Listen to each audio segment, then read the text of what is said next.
Chapter में next part start करते हैं फ्लोटिंग बॉडीज।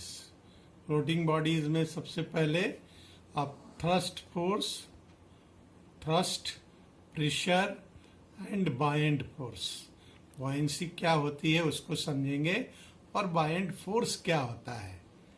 ओके और उसके बाद डेंसिटी जो इसका मेन पार्ट है, इस थ्रस्ट में क्या रोल अदा करता है, डेंसिटी को समझेंगे और इसी से देखेंगे कि कोई भी ऑब्जेक्ट तैरता कब है और डूबता कब है। ओके चलिए इस पार्ट को स्टार्ट करते हैं। आज इस वीडियो में देखते हैं फ्लोटिंग बॉडीज।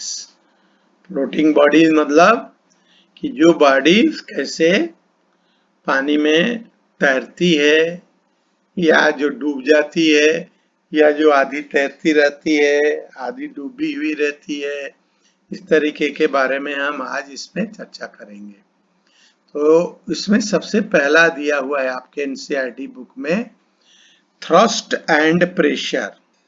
अब थ्रस्ट और प्रेशर होते क्या हैं, पहले इसको समझिए।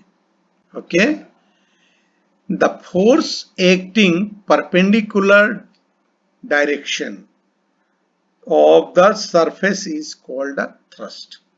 जब फोर्स है किसी सरफेस के ऊपर सीधा परपेंडिकुलर लगता है, मतलब 90 डिग्री का एंगल बनाता है, उसको हम थ्रस्ट कहते हैं। ओके, इसी में if the thrust or force acting on per unit area of the surface is called pressure। Unit area में अगर यही थ्रस्ट लगता है, मतलब कि परपेंडिकुलर डायरेक्शन में लगता है, तो वह क्या कहलाता है, प्रेशर कहलाता है। और इसका जो यूनिट होता है थ्रस्ट का, एसआई यूनिट इज न्यूटन। इसको एन से रिप्रेजेंट करते हैं और SI unit of pressure is pascal, PA से रिप्रेजेंट किया जाता है। ओके, और इसमें समझते हैं कि थ्रस्ट में we have just defined the pressure in terms of the force. Pressure को हम फोर्स के रूप में समझे हैं, लेकिन pressure can also be defined in terms of another term called the thrust. Force को हम दूसरे तरीके से भी समझ रहे हैं और वह टर्म है हमारा थ्रस्ट। जैसा हमने अभी समझाया आपको, the force acting on the body perpendicularly to the surface is called the thrust. ये ध्यान रखिएगा, थ्रस्ट के लिए डायरेक्शन परपेंडिकुलर होना चाहिए, 90 का एंगल बनना चाहिए, तभी यहां पर थ्रस्ट जनरेट होगा। Actually the thrust is the total force acting on the surface of the body. Thrust क्या होता है, टोटल फोर्स होता है जो कि किसी सरफेस पर acting on the surface of a body, एक बॉडी के सरफेस के ऊपर काम करता है। ओके, प्रेशर क्या होता है, थोड़ा प्रेशर को समझा जाए। If we push hard on the piece of wood with our thumb, अगर सिर्फ अंगूठा सिर्फ लगाए हम, यहाँ पर तो कील लगाया है, इस कील को हटा के सिर्फ अंगूठे से अगर हम दबाएं यहाँ पर, the thumb does not go into the would. Thumb जो है इसके ऊपर लगेगा लेकिन उसके ऊपर दगाता रहेगा, ये अंदर नहीं जाएगा। लेकिन यही बात जब हम किसी पिन को लेकर के करते हैं, but if we push a drawing pin into the wood with the same force of our thumb, the drawing pin goes into the wood। Drawing pin क्या होती है, इसके अंदर घुस जाती है ना, पतली सी नोक रहती है उसकी, तो वो घुस जाती है। लेकिन आपका थंब जो है चौड़ा रहता है, इसलिए यह नहीं घुसता है। तो इसका मतलब क्या हुआ कि our thumb does not go into the wood because the force of thumb is falling on the large area। जो थंब का जो एरिया था आपका, ये जो थंब का एरिया था वो चौड़ा था, और ये पिन का जो एरिया है देखिए यहाँ नोक पे तो और पतला होता है, ठीक है।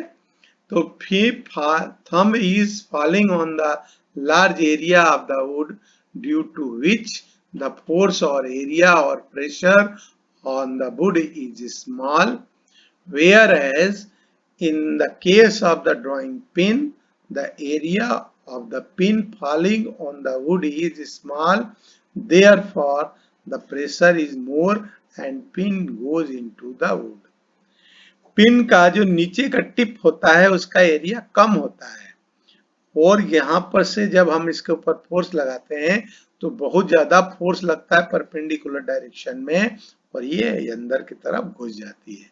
लेकिन थंब जो अगर सिर्फ लगाते हैं तो थंब जो रहता है चौड़ा होता है, एरिया ज्यादा होता है, तो यहाँ पर फोर्स कम अप्लाई होता है। So the pressure is the force acting on any unit area of the object. Pressure को क्या समझेंगे हम कि वह यह फोर्स है जो कि यूनिट एरिया में किसी भी ऑब्जेक्ट पर अप्लाई किया जाता है। ओके, अब कुछ एग्जांपल्स आपको दिए गए हैं जो कि डेली लाइफ से संबंधित। देखिए ये F force pressure is equal to F upon A, force is equal to F is equal to P upon A। इस तरीके से भी समझ सकते हैं कि एरिया और फोर्स में इनवर्स रिलेशन होता है। F और A में आपका इनवर्स रिलेशन रहेगा, उल्टा रिलेशन रहता है। इसलिए अगर ये स्ट्रिप बड़ी कर दी जाती है, ये दिया है उन्होंने आपको, ये एग्जांपल्स पूछे जाते हैं कि ये स्कूल बैग है वाइड स्ट्रिप, गिव रीजन। तो क्या बताएंगे कि the weight of the bag may fall over a large area of the shoulder of the student producing the less pressure of the shoulder. ये पट्टी जो लगी रहती है यहाँ पर ये चौड़ी बनाई जाती है जिसके वजह से यहाँ पर शोल्डर के ऊपर जो फोर्स लगता है वो ये एरिया बढ़ जाए, ये आपका एरिया बढ़ जाता है तो प्रेशर कम अप्लाई होता है। दोनों के बीच में मैंने आपसे बताया इनवर्स रिलेशन, उल्टा रिलेशन। ये एरिया बढ़ाएंगे तो प्रेशर कम हो जाएगा। अगर एरिया कम करेंगे, अगर मान लीजिए यहीं पर एक तार लगा दिया जाए और उतना ही सामान इस बैग में भर दिया जाए तो ये कंधे आपके कट जाएंगे। इसलिए ये स्ट्रिप का एरिया बढ़ा करके प्रेशर को कम किया जाता है। इसी तरीके से द ट्रैक्टर है ब्रॉड टायर, ट्रैक्टर का जो टायर होता है चौड़ा होता है। आपके स्कूटर का टायर, साइकिल का टायर पतला होता है। क्यों? There is less pressure on the ground and do not sink to the comparatively soft field.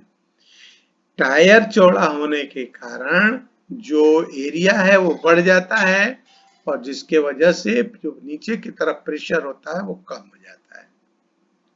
Okay, then next example नहीं ले रहे हैं, इसको देखते हैं अब अगला पार्ट। इसमें बहुत सारे एग्जांपल आपको दिया हुआ है, आप करिएगा, समझिएगा, जो ना आए वो जरूर पूछिएगा।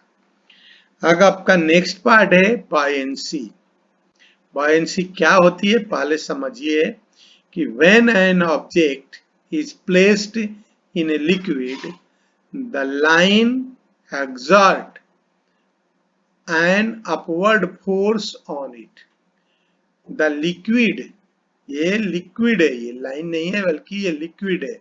When an object is placed in a liquid, the liquid exert an upward force on it.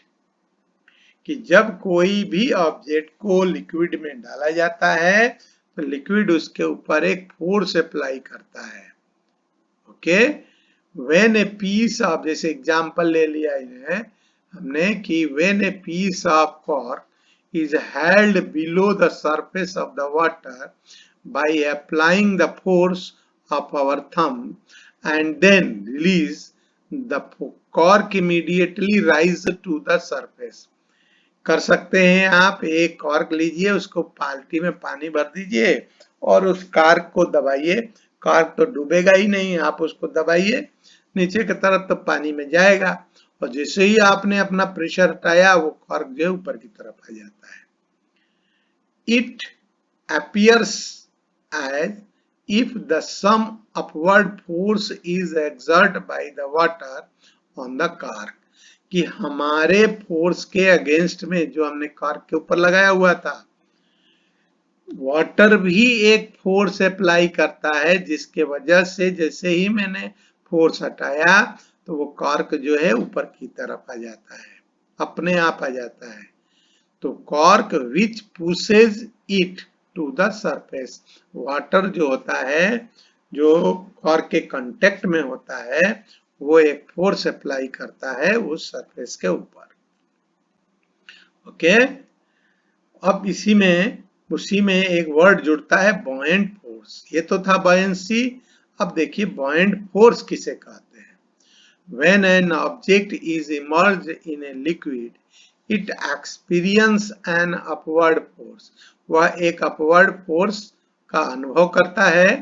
This upward force is called a buoyant force, इस अपवर्ड फोर्स को क्या कहते हैं, buoyant force कहते हैं।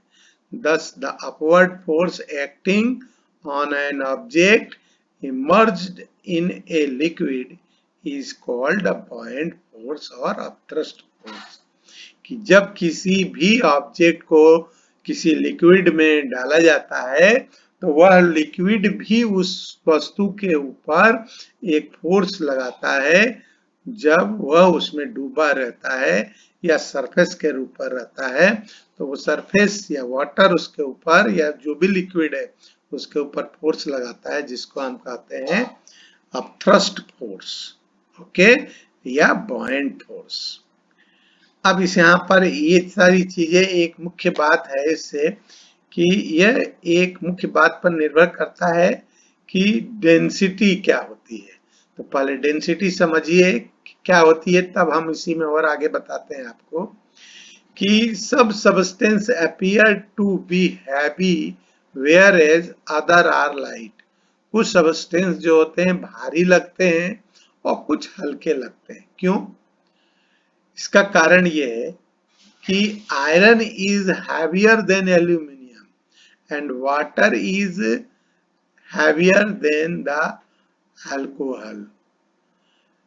In physics, we describe the lightness or heaviness of the different substance by using the word density। मतलब density word के द्वारा हम उसको बताएंगे कि कौन सा ऑब्जेक्ट हैवी है और कौन सा ऑब्जेक्ट लाइटर है। क्योंकि हमको दो ऑब्जेक्ट लेते हैं तो एक भारी लगता है एक हल्का लगता है, तो क्यों लगता है? उसकी डेंसिटी के वजह से। तो डेंसिटी क्या होती है? The density of the substance is, ध्यान दीजिए, defined as the mass of the substance per unit volume. Per unit volume, unit volume means length into breadth into height. Unit यानी ये, चाहे जो यूनिट ले, सेंटीमीटर लेना है सेंटीमीटर में लीजिए, मीटर में लेना है मीटर में लीजिए, तो एक यूनिट में, है ना, एक यूनिट में density of the substance is defined as the mass. कितना मास है एक यूनिट में, एक यूनिट वॉल्यूम में उस ऑब्जेक्ट का कितना मास है, उसको हम उसकी डेंसिटी कहते हैं। फार्मूला है density is equal to mass of the substance upon the volume of the substance. ये ध्यान रखिएगा, m upon B. Rho, density का जो सिंबल होता है वो रो होता है, ठीक है, और m upon rho is equal to m upon B. कुछ आपकी बुक में भी इस तरीके से डेंसिटी दी गई है। एयर की डेंसिटी फिक्स रहती है, वुड की डेंसिटी, वाटर की डेंसिटी, ये सब आपको दिया है और ये पढ़ के समझेंगे, है ना, इसको समझिएगा अच्छे तरीके से। अब है फ्लोटेशन एंड रिलेटिव डेंसिटी। अब डेंसिटी के बारे में हमने बात कर लिया है, तो हम अब ये समझें कि कोई भी ऑब्जेक्ट फ्लोट कब करता है, तैरता कब है, डूबता कब है। इसके बारे में हम देखें कि wait W is the force acting vertically downward thrust through the center of the gravity G. W has a tendency to sink the body. पानी की जो टेंडेंसी होती है, लिक्विड की जो टेंडेंसी होती है, वो क्या होती है कि वह किसी भी ऑब्जेक्ट को अपने तरफ अपने में समाने की कोशिश करती है, लेकिन ग्रेविटी के कारण नीचे की तरफ खींचता है। लेकिन यह जो होता है कैसे होता है कि जब हम किसी ऑब्जेक्ट को लिक्विड में इमर्ज करते हैं फोर्स के साथ, तो वो भी उस ऑब्जेक्ट के ऊपर फोर्स लगाती है। वाइल द थ्रस्ट, ऊपर की तरफ जो फोर्स लगता है उसको अपथ्रस्ट कहते हैं। अगर इसको FB से लिक्विड करें, FB of the liquid acting vertically upward through the center of the buoyancy B, i.e. the center of the gravity of the displaced liquid। मतलब क्या होता है कि जब हम किसी लिक्विड को पानी में डालते हैं या किसी लिक्विड में डालते हैं, तो वह लिक्विड जो है उस ऑब्जेक्ट के ऊपर उतना ही फोर्स लगाता है जितना कि वह ऑब्जेक्ट उस लिक्विड के द्वारा लिक्विड पर लगाया जा रहा है। अगर ये दिया गया है कि B coincide with the G for a body with uniform composition if the body is completely submerged, B lies vertically below the center of the gravity if the body is floating with its part submerged। अगर body float कर रही है तो उसका कुछ part जो है पानी के अंदर रहता है और कुछ पार्ट जो है बाहर की तरफ रहता है। तो क्या होता है, मान लीजिए यहाँ पर ये ऑब्जेक्ट है, इसके ऊपर इसका वेट W काम कर रहा है, बॉयंट फोर्स इसके ऊपर लग रहा है जो ऊपर की तरफ लग रहा है। अगर W is the volume of the body, W is equal to volume of the body into density of the body, अगर into G, ये W is equal to होता है volume of the body into density of the body into G। तो volume तो मालूम ही है आपको, उस ऑब्जेक्ट का length, breadth and height. Density मैंने बताया कि पर यूनिट मास में उस ऑब्जेक्ट का वजन कितना है या मटेरियल कितना है, और ये G कहलाता है acceleration due to the gravity. तो W is equal to V rho G आ जाता है। अगर FB की बात करें, that is the force applied by the object in upward direction. Force इसका जो ऑब्जेक्ट का है वो नीचे की तरफ W लगता है, लेकिन इस वाटर के द्वारा जो फोर्स लगता है वो ऊपर की तरफ लगता है कि volume of the submerge part of the body into density of the liquid, इसी को हम into G into small g। इसके ऊपर भी कितना लगता है कि V volume of the submerged part of the body into density into G। ये डेंसिटी और G तो दोनों में है, यहाँ पर चेंज हो रहा है कि वॉल्यूम ऑफ द बॉडी और volume of the submerged part of the body, जितना इसके अंदर डूबा हुआ है उसका वॉल्यूम लिया जाता है। अगर वेट ज्यादा है और ऊपर इसका जो फोर्स है वो कम है, वेट जो है नीचे की तरफ जाता है, ऊपर की तरफ कम है, तो आपको मालूम होना चाहिए कि जब वेट ज्यादा होगा तो नीचे की तरफ चली जाएगी, वो डूब जाएगी, है ना। कि this is the case when the density of the solid density of the solid density of the liquid. ये डेंसिटी जो है, जो ऑब्जेक्ट है उसकी डेंसिटी ज्यादा है इस डेंसिटी लिक्विड की डेंसिटी से। The body will sink. ध्यान दीजिए, यहाँ दो बातें बता रहे हैं कि एक तो अगर W ज्यादा है तो वस्तु डूब जाएगी, और दूसरी W क्यों ज्यादा है, क्योंकि इसका मास ज्यादा है, तो डेंसिटी ज्यादा हो जाएगी। अगर डेंसिटी ज्यादा हो जाएगी तो भी ये डूब जाएगी। मतलब ये वाटर के जिसके अंदर इमर्ज कर रहे हैं कि water with sink W minus W B F B लिखा होना कि W नीचे की तरफ और एफ बी ऊपर की तरफ will be the apparent weight acting vertically downward. ये W माइनस एफ बी को apparent weight कहते हैं। apparent weight होता है weight of loss of the object when we emerged in the liquid। apparent weight मतलब कि जब किसी वस्तु को पानी में डुबाते हैं तो उसके भार में कमी आती है, that is the apparent weight, not actual weight। Second case में जब W is equal to F means in this case when the density of the body, density of the liquid, density of the body और liquid के density जो कि निकल रहा है वो उस वाटर की डेंसिटी के बारे में बात कर रहे हैं कि अगर दोनों बराबर हैं कि the body will be just float below the surface of the liquid। Okay, जब ये दोनों बराबर हैं सरफेस ऑफ द लिक्विड के नीचे, मतलब ये डूबी रहेगी लेकिन तैरती रहेगी।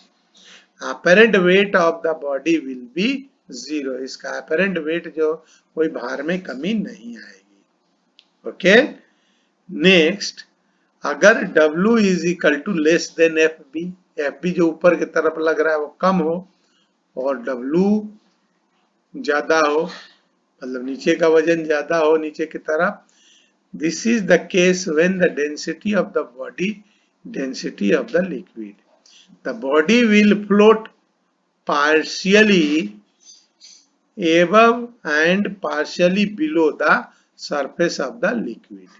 मतलब आधी डूबी रहेगी आधी तैरती रहेगी। only that much portion get submerged by which the weight of the displaced liquid becomes equal to the weight of the body। जितना उसने वजन निकाला है, वजन का पानी निकाला है, उतना ही के बराबर में उसके भार में कमी होती है। W acts the center of the gravity of the body while FB acts at the center of the buoyancy B which is vertically below the G। वो नीचे की तरफ काम करता है। तो इतनी बात आज हमने आपको बताई। आगे की बातें आपको हम अब नेक्स्ट वीडियो में बताएंगे।